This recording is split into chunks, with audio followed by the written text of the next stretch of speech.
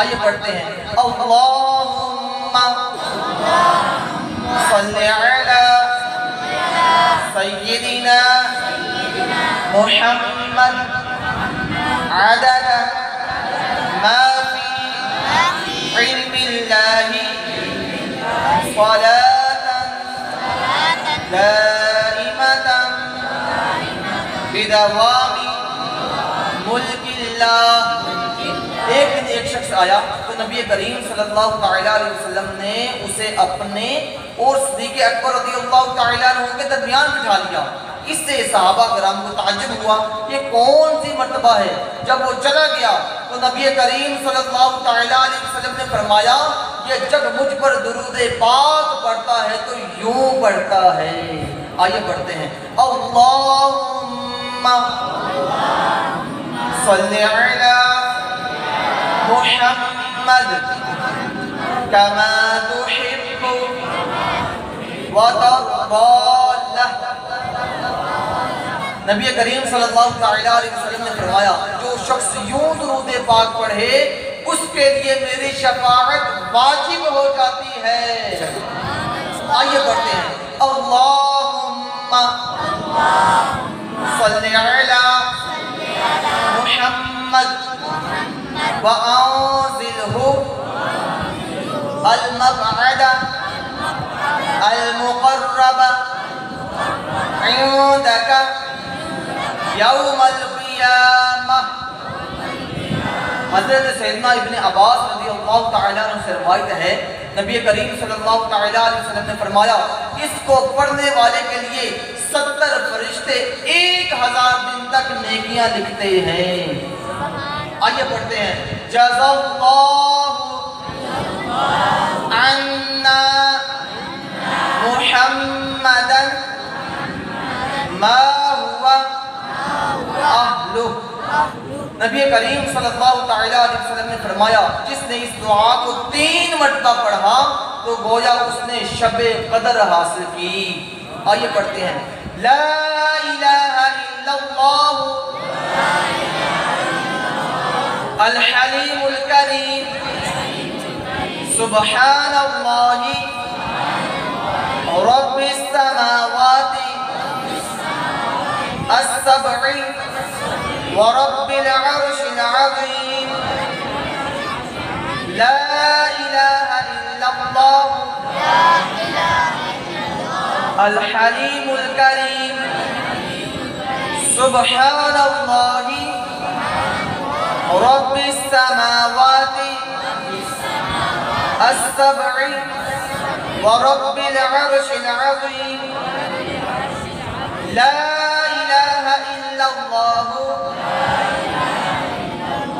الحلیم الکریم سبحان اللہ رب السماوات السبع ورب العرش العظیم۔ صلوا علی الحبیب صلی اللہ تعالی علی محمد صلی اللہ تعالی علیہ وآلہ وبارک وسلم۔